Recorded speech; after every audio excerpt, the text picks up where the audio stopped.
آج قرآن عظیم کے 14 پارے مکمل ہو چکے۔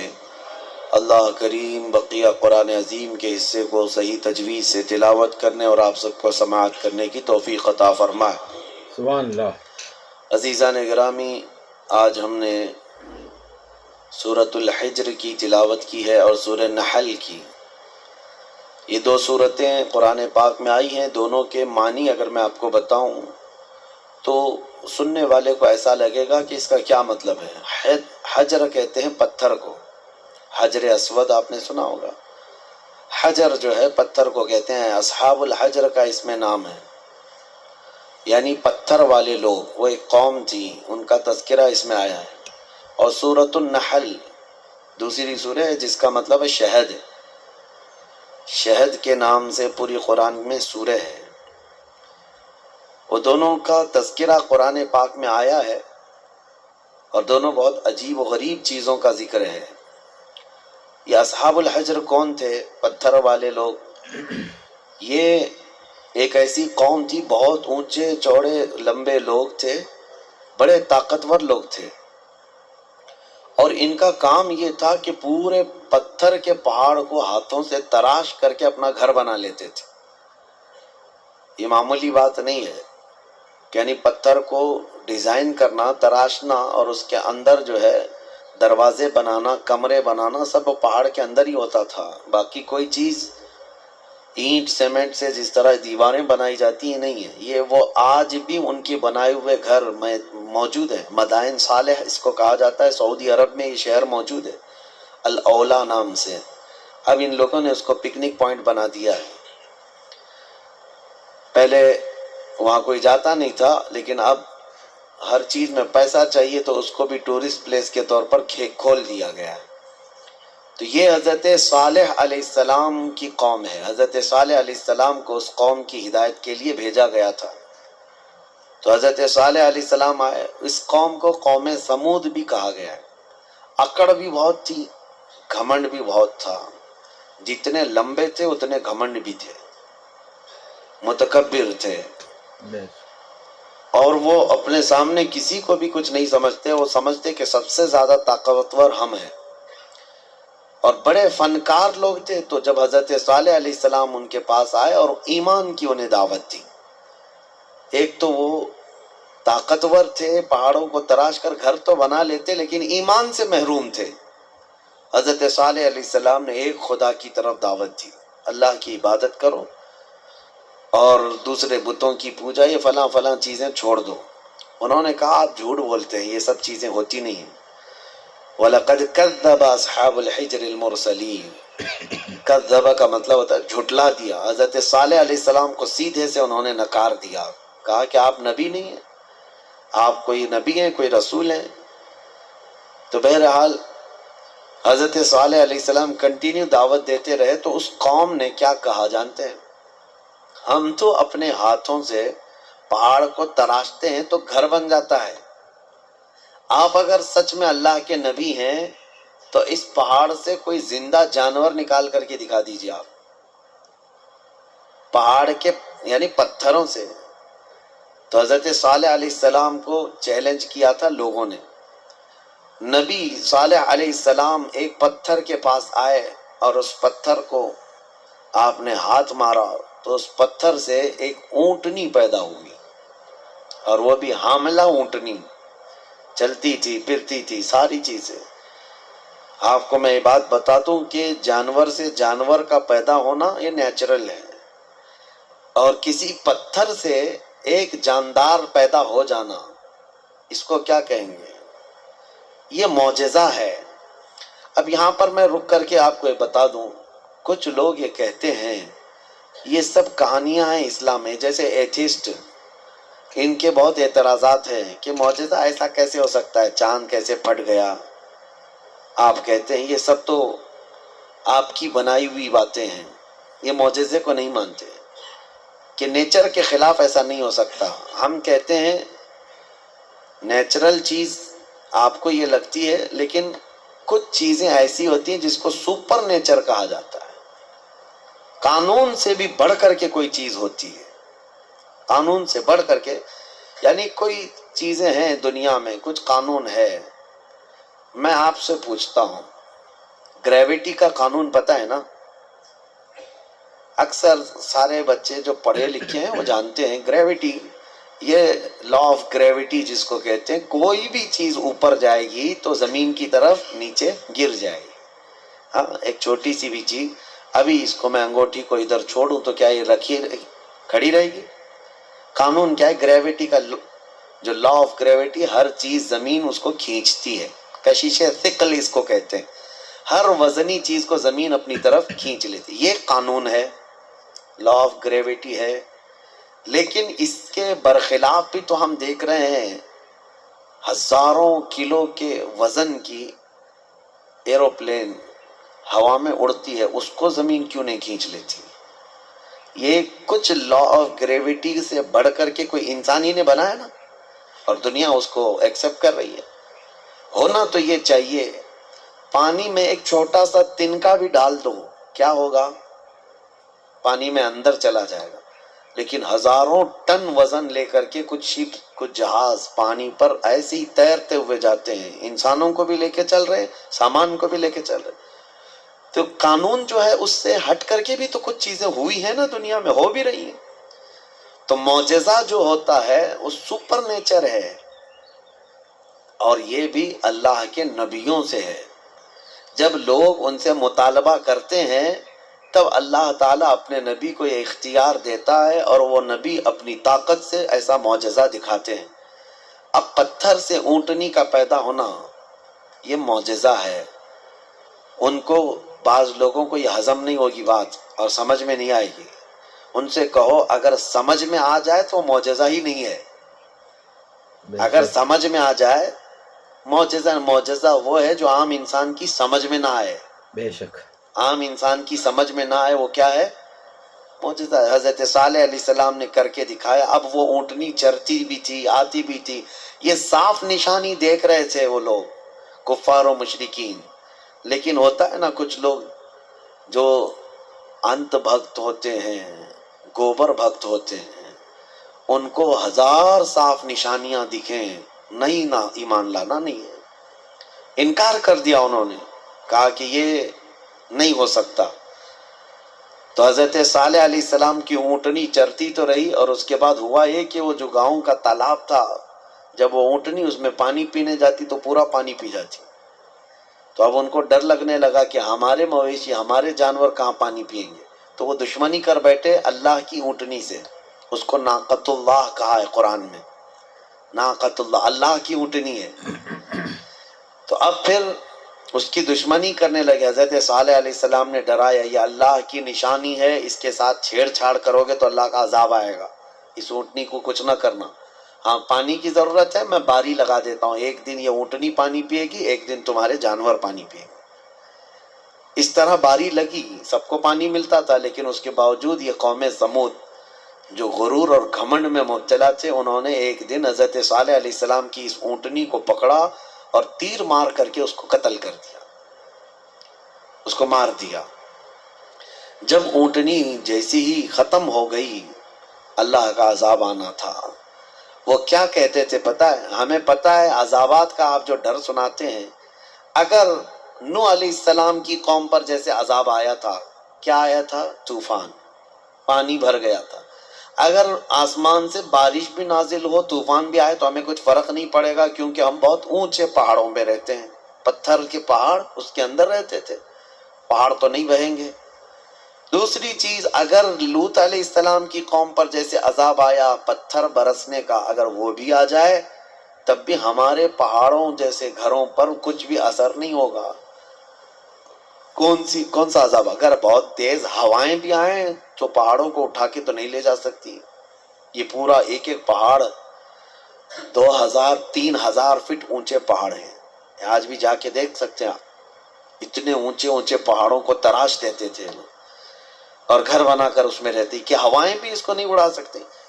تو طوفان کا عذاب، پتھر کی بارش کا عذاب، یا پھر ہواؤں کا عذاب کیا آئے گا؟ وہ چیلنج کرتے تھے حضرت صالح علیہ السلام.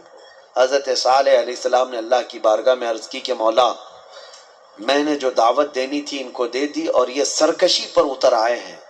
تو اللہ تعالیٰ نے عذاب جو بھیجا وہ کیسا عذاب تھا؟ فَأَخَذَتْهُمُ الصَّيْحَةُ. یہاں اللہ تعالیٰ فرماتا ہے صیحہ ایک لفظ ہے قرآن میں، چیخ کا عذاب، چیخ کا عذاب. میں آپ کو ابھی بتاتا ہوں قرآن سے کیا کیا چیزیں ثابت ہیں. معجزے کو آج سائنس کے اعتبار سے میں منواتا ہوں آپ کو.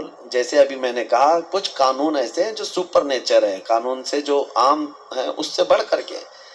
اب چیخ کا جو عذاب ہے، چیخ کس کی چیخ تھی؟ حضرت جبرائیل علیہ السلام آئے زمین پر، انہوں نے ایک چیخ ماری، آواز نکالی. فرشتے کی آواز میں کیا طاقت تھی واللہ عالم. وہ آواز جب پھیلتی گئی تو اتنی تیز آواز تھی کہ یہ اپنے گھروں میں، پہاڑوں جیسے پتھروں کے گھروں میں جہاں تھے، اس آواز کی وجہ سے ان کا بھیجا نکل کر کے کانوں سے باہر آ گیا اور وہ جہاں تھے وہیں پڑے کے رہ گئے.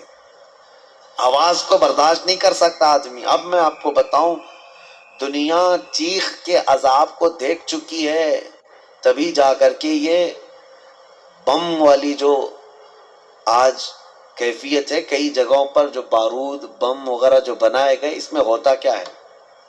صرف آگ نہیں لگتی ہے بلکہ اس میں آواز ہے، اور جتنی تیز آواز ہوتی اتنی تیز ہلاکت ہوتی ہے. جتنے بم بنائے جاتے ہیں، ایٹم بم ہوں یا اور بھی دوسرے، اس میں بہت سخت قسم کی آواز، جب وہ بم پھٹتا ہے تو یہ آس پاس کی چیزیں جو ٹوٹتی ہیں یہ بارود کی وجہ سے نہیں ٹوٹتی، صرف اس آواز کی وجہ سے ٹوٹتی ہیں. آواز کے اندر یہ طاقت ہے. کبھی آپ ڈی جے کو بجتے ہوئے دیکھتے ہوں گے، جب بہت تیز ساؤنڈ ڈی جے والے لگاتے ہیں تو ہمارے گھر کی کھڑکیاں ہلنے لگ جاتی ہیں. آپ محسوس کرنا کبھی، آپ کے گھروں کے سامنے سے اگر کوئی ڈی جے جانے لگ جائے تو گھر کے برتن بھی ہلنے لگ جائیں گے. ان کو کون ہلا رہا ہے؟ برتنوں کو کون ہلا رہا ہے؟ کھڑکیوں کو کون ہلا رہا ہے؟ آواز میں اتنی طاقت ہے. یہ تو ڈی جے بہت شارٹ قسم کی آواز ہے جس کو آج آپ سن سکتے ہیں، لیکن جو بم کی آواز ہے اس کو آپ کے کان نہیں سن سکتے. اور یہ دنیا کی بنائی ہوئی آوازیں ہیں، اس سے کئی ہزار گنا زیادہ ایک فرشتے کی آواز میں طاقت ہے. جب وہ آواز آئی ہوگی تو پھر انسانوں کا کیا حشر ہوا ہوگا. تو صرف چیخ کی وجہ سے وہ پوری قوم ہلاک ہو گئی، سب اپنے گھروں میں پڑے رہ گئے، وہ عذاب الہی کے شکار ہو گئے. یہ ان کا ذکر اس سورے میں آیا ہے. ان کو اصحاب الحجر کہا گیا ہے. یہ پتھر والی قوم ہے. اے گھمنڈ میں مبتلا لوگو، آج تمہیں اگر ایسا لگتا ہو کہ میرے پاس بہت کچھ ہے اور میں بچ جاؤں گا، تو اصحاب الحجر نہیں بچ سکے. وہ اپنے پہاڑ جیسے گھروں کے اندر مردہ پڑے رہ گئے. صبح جا کر کے دیکھا گیا تو سب کی لاشیں بدبو میں سڑ رہی تھیں. صرف اس چیخ کے عذاب میں سب مبتلا ہو گئے، پوری قوم ہلاک ہوئی. اب آپ اندازہ کریں، قیامت بھی جو قائم ہونی ہے نا، وہ بھی آواز پہ ہی قائم ہونی ہے. آواز، یہ آج دنیا کو اچھی طرح سے پتا ہے کہ ساؤنڈ کے اندر کتنا پاور ہے، اور آواز کے ذریعے سے ہی پوری دنیا کو ختم کیا جائے گا. کیسے؟ حضرت اسرافیل علیہ السلام سور پھونکیں گے. سور ایک باجے جیسی شکل کی ایک چیز ہے. یہ اسرافیل علیہ السلام ایک فرشتے ہیں اللہ کے، وہ ہاتھ میں لے کر کھڑے ہیں انتظار میں کہ جب مولا کا حکم ہوگا اس کو بجائیں گے. جیسے ہی اس کو پھونکنے لگیں گے دنیا میں آواز پھیلے گی. پہلے ہلکی ہلکی ہلکی ہوتے ہوئے وہ آواز اتنی بڑھ جائے گی کہ لوگ پہلے اس آواز سنتے ہوئے بے ہوش ہو جائیں. پھر اسی آواز پر پوری دنیا کی موت ہو جائے گی. ایک بھی باقی نہیں رہے گا، ایک بھی باقی نہیں رہے گا. اس سور کی آواز پر سارے کے سارے پورے روئے زمین پر جتنے انسان ہیں وہ سب کے سب مر جائیں گے. یہ قیامت قائم ہونے کا منظر ہے. پھر اللہ تبارک و تعالی زمین میں زلزلے پیدا فرمائے گا، اور پھر یہ پہاڑ سب پورے اڑنے لگ جائیں گے. زمین ختم کر دی جائے گی، ساری چیزیں ختم کر دی جائیں گی. پھر اللہ تبارک و تعالی جو میدان قیامت قائم فرمائے گا، پھر اس میں سارے انسانوں کو جمع کرے گا. تو سور پھونکا جائے گا اور سور کی آواز بہت تیز ہوگی، لیکن الحمدللہ آپ نہ گھبرائیں، ہمارے اوپر نہیں آنی ہے قیامت، کیونکہ فرمایا گیا قیامت جو ہے کسی بھی مومن پر نہیں آئے گی۔ سبحان اللہ، اس وقت کوئی مومن باقی نہیں رہے گا، سبحان اللہ، مسلمان نہیں رہے گا۔ قیامت جو سور پھونکی جائے گی اور اس وقت جو سارے لوگ ہلاک ہوں گے، اس میں ایمان والے لوگ نہیں رہیں گے۔ ایمان والے بہت پہلے ہی دنیا سے جا چکے ہوں گے۔ اب آپ اندازہ کرو جب سارے ایمان والے ختم ہو جائیں تبھی قیامت کو آنا ہے، اور جب تک مومنین زندہ ہیں قیامت نہیں آئے۔ یہ روایات سے ثابت ہے۔ تو بہرحال سور کی بھی آواز ہی ہے، آواز کا پاور ہے، اور قیامت بھی اسی میں قائم ہونی ہے۔ اب اس کے بعد دوسری سورہ ہم نے تلاوت کی ہے، سورہ نحل۔ سورہ نحل شہد کا ذکر آیا ہے۔ اللہ تعالیٰ فرماتا ہے، اللہ کی نشانیوں میں سے ہے یہ بھی، یخرج من بطونها شراب مختلف الوانہ فیہ شفاء للناس۔ شہد کی مکھی کا ذکر ہے کہ اللہ تبارک و تعالی اس کے منہ سے ایک ایسے رس کو نکالتا ہے جو دنیا کی سب سے میٹھی چیز ہے، اور اللہ فرماتا اس میں لوگوں کے لیے شفا ہے۔ کس میں؟ شہد میں۔ سبحان اللہ، شہد میں شفا ہے، اس کی گارنٹی قرآن سے ہے۔ اللہ نے فرمایا الگ الگ رنگ کے پھولوں سے یہ مکھی چوس کر کے آتی ہے رس، اور اپنے چھتے میں لا کر چھوڑ دیتی ہے، اور اس کے بعد اس میں مٹھاس آتی ہے، اور غضب کی مٹھاس، اس کی مٹھاس کا مقابلہ کوئی نہیں کر سکتا۔ جو اوریجنل مٹھائی ہے وہ شہد ہے دنیا میں، باقی سب چیزوں کو چھوڑ دے، سب بنی ہوئی ہیں، لیکن اوریجنل جو مٹھاس ہے وہ صرف شہد کی ہے۔ اس کا ذکر کیوں ہے؟ دو جانوروں کا اللہ نے ذکر فرمایا، ایک گائے کا، یعنی دودھ دینے والی جو بھی ہے، اللہ فرماتا ہے کہ ہم دودھ کہاں سے نکالتے ہیں، دودھ کہاں سے آتا ہے؟ قرآن فرماتا ہے من بین فرث و دم، گوبر اور خون کے بیچ سے۔ گائے چارہ کھاتی ہے، اس کے بعد اس کو جگالی کر کے وہ ہضم کرتی ہے، اور اس کا وہ فضلہ بن جاتا ہے، اور اسی سے تھوڑا خون بھی بنتا ہے۔ خون اور اس کے گوبر کے بیچوں بیچ سے دودھ کو اللہ نکالتا ہے۔ سبحان اللہ، اللہ فرماتا ہے من بین فرث و دم لبنا خالصا، خالص دودھ نکلتا ہے، نہ اس میں گوبر کا اثر آتا ہے نہ خون کا اثر آتا ہے، اور نہ ہی کسی گائے کو چیر کر کے دیکھ لو کہ کوئی فلٹر اندر رکھا ہوا ہے۔ کون سی مشین لگی ہوئی ہے؟ کون سی مشین لگی ہوئی ہے کہ اس دودھ کو صاف کر کے، یعنی اس میں خون کے ذرات ہیں تو الگ کر دے، گوبر کے ذرات ہیں تو الگ کر دے؟ میاں رنگ بھی نہیں آتا اور نہ ہی مزہ آتا ہے۔ دودھ کے اندر کبھی خون کا مزہ آیا؟ دودھ کے اندر کبھی گوبر کا مزہ آیا؟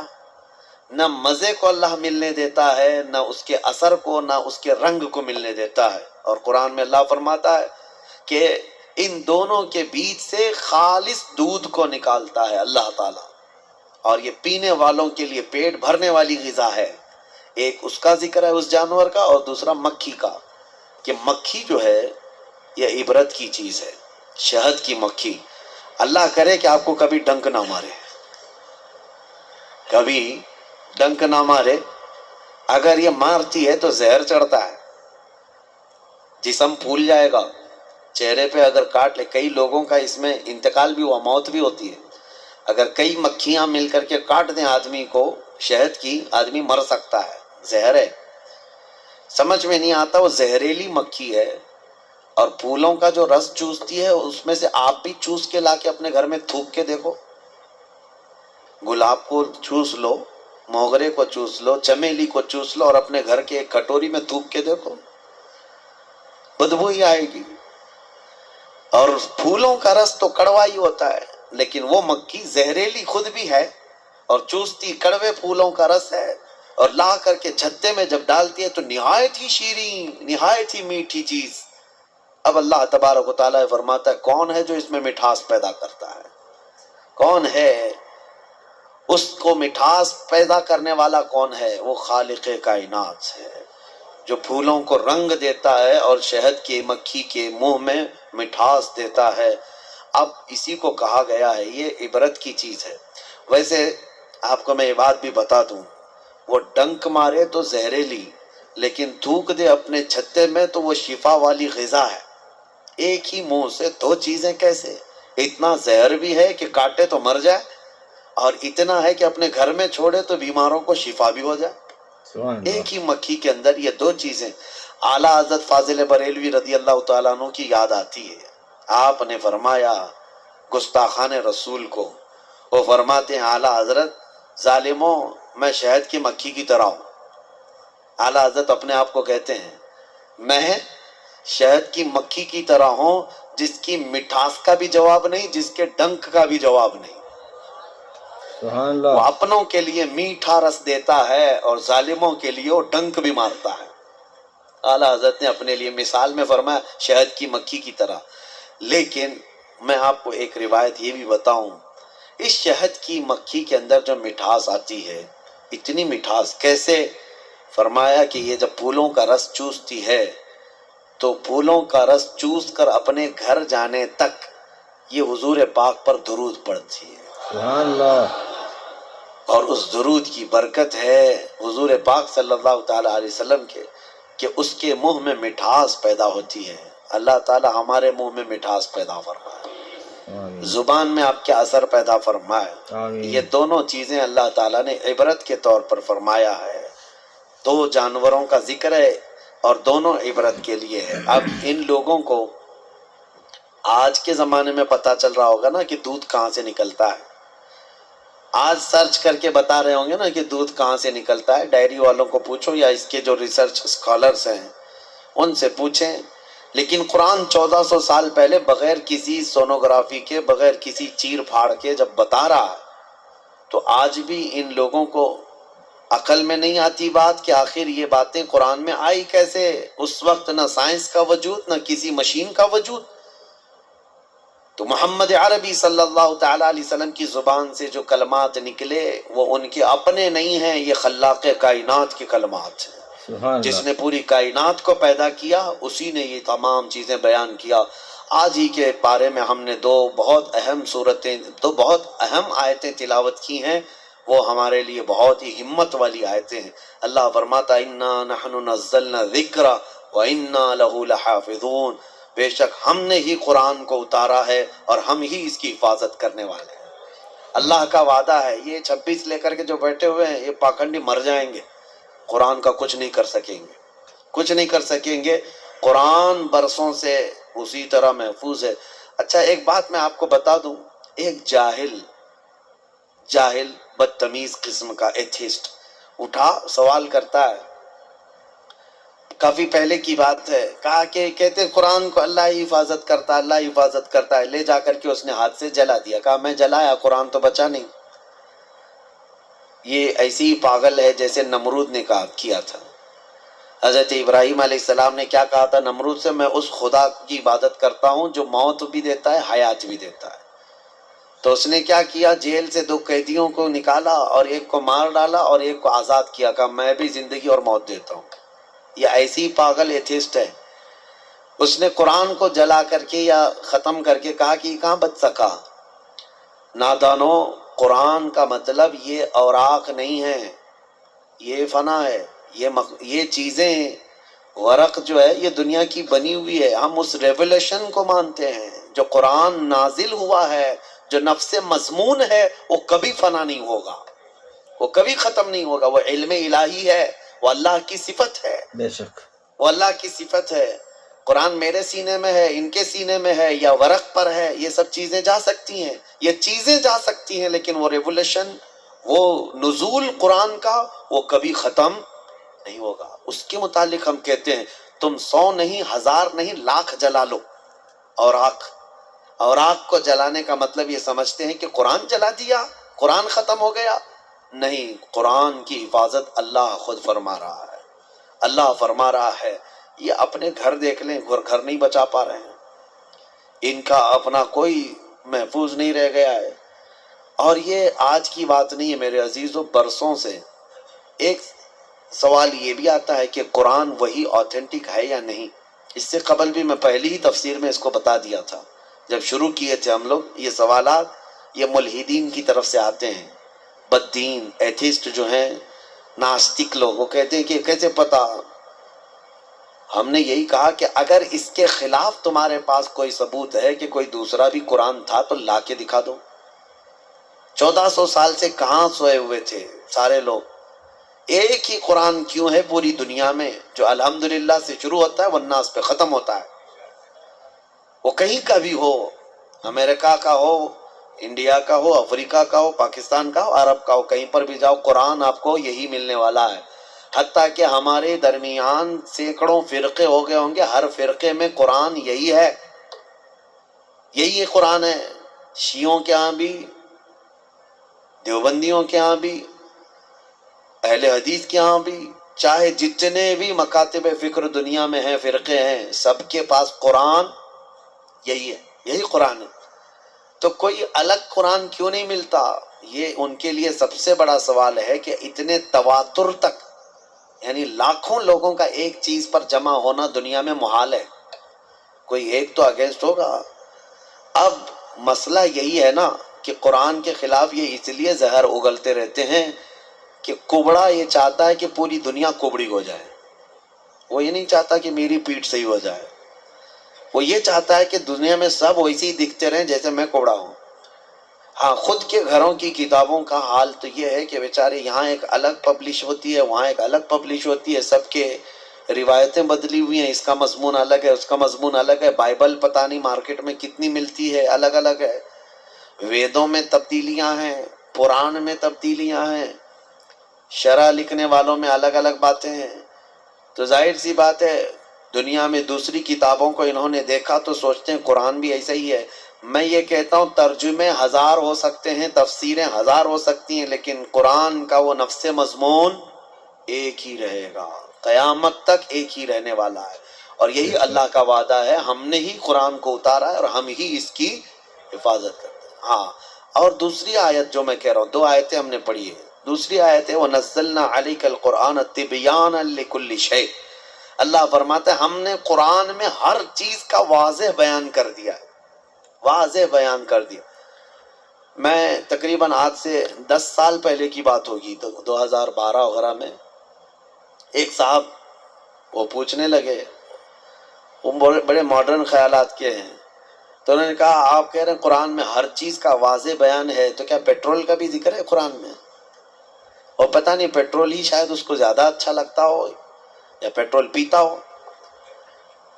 میں نے کہا پیٹرول کیا، اللہ نے فرمایا ہر چیز کا واضح بیان ہے، ہر چیز کا واضح بیان ہے.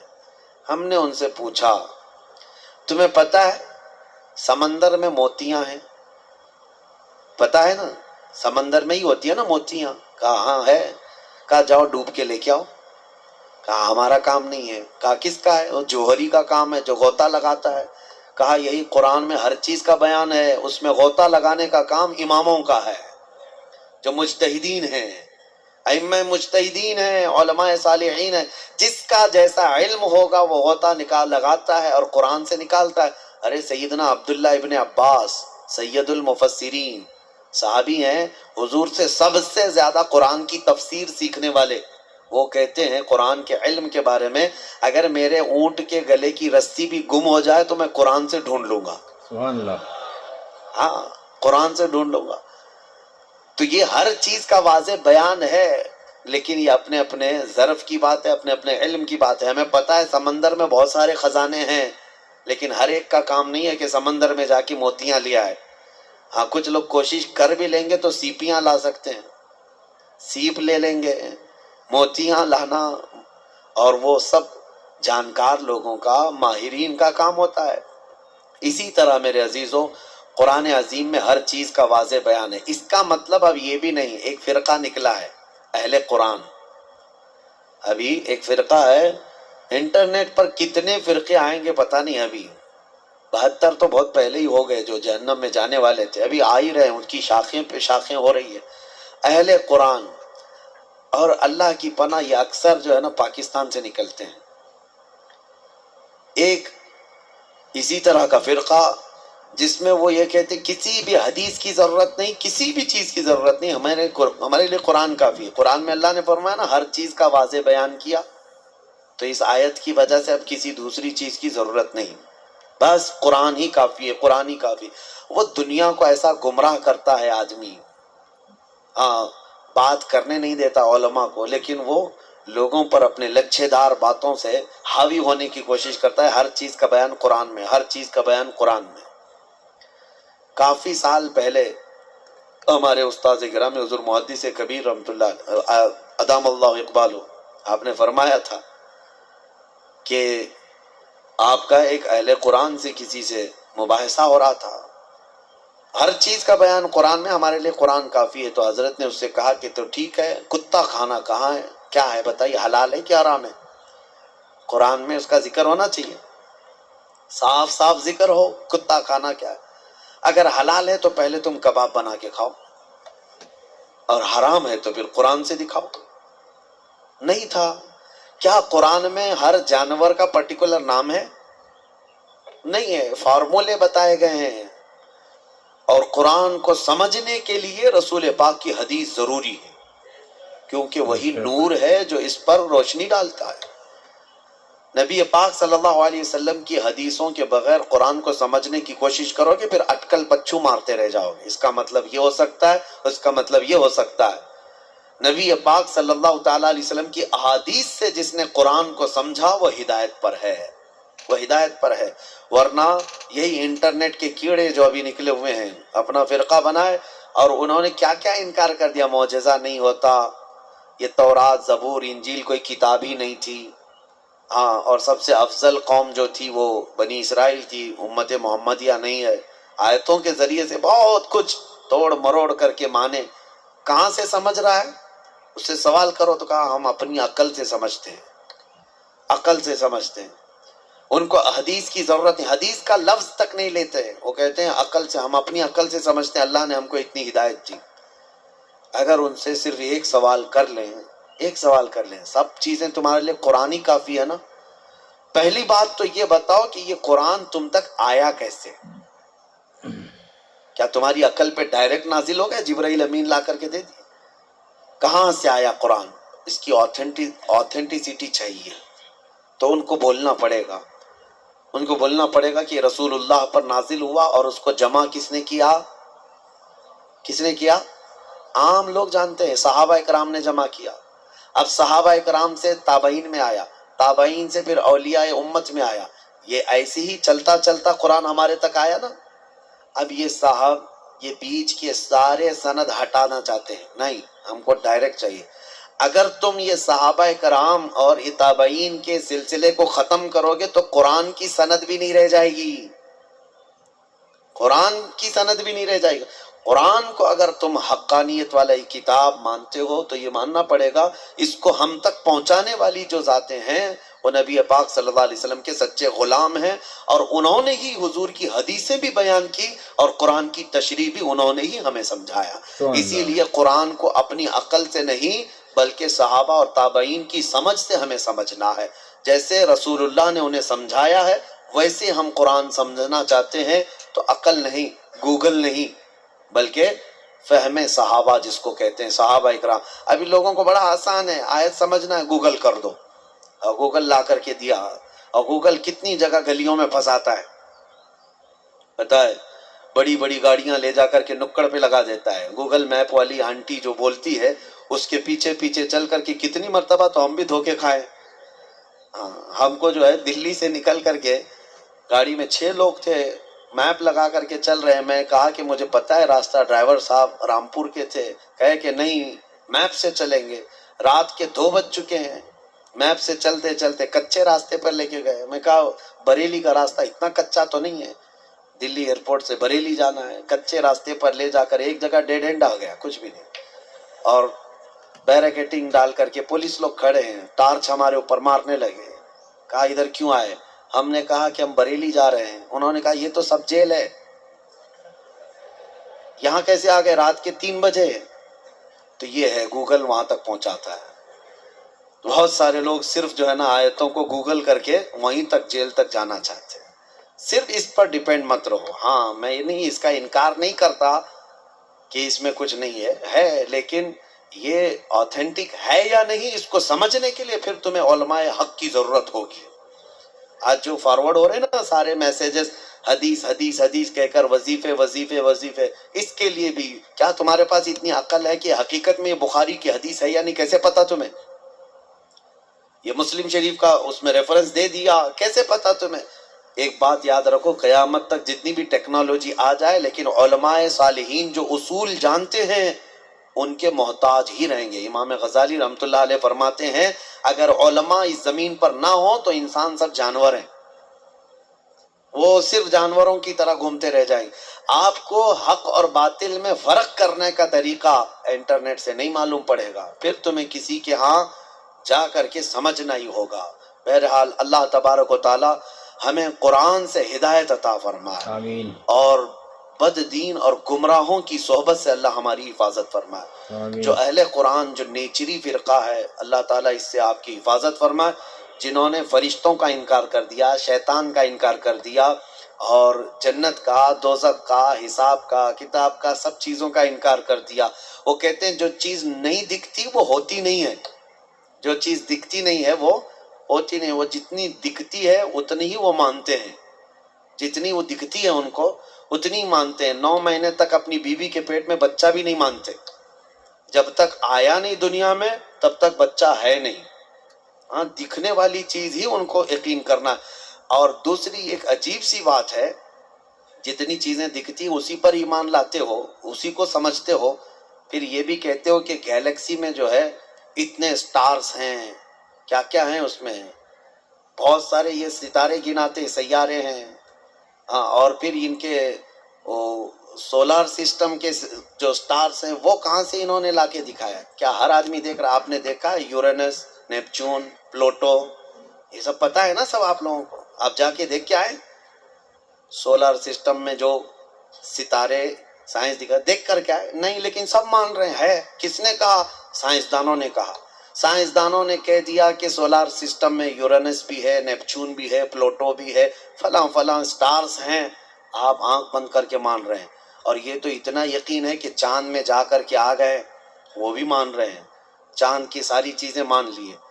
تم دنیا کو سائنسدانوں کے کہنے پر مان سکتے ہو، ہم اللہ کے حبیب کے کہنے پر جنت و دوزخ کیوں نہیں مانیں گے؟ بس یقیناً اس رسول نے ہمیں خبر دیا ہے، اس پر ہم ایمان لاتے ہیں، اور اللہ تعالی ہم سب کو غیب پر ایمان لانے والی جماعت میں ہی قبول فرمائے. آمین. وآخر دعوانا ان الحمد للہ رب العالمین.